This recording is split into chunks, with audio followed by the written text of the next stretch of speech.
Kasat Narkoba AKP Forlium Zon membenarkan adanya penangkapan oknum satpam di salah satu perusahaan perkebunan di Kabupaten Musirawas berinisial RH yang menjual narkoba jenis sabu-sabu.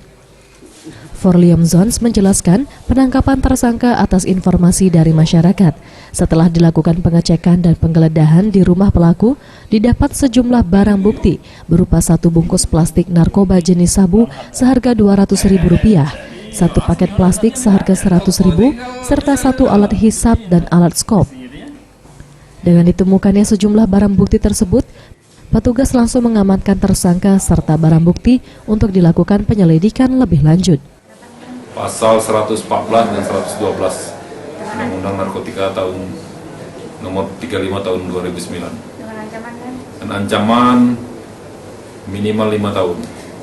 Jadi tersangka itu berdasarkan pesanan. Jadi apabila mau barang tersebut menghubungi tersangka, kemudian diantar atau datang ke rumah.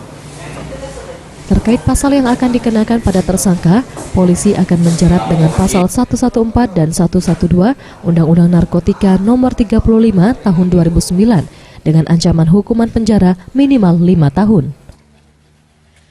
Ferry Setiawan, Sriwijaya TV.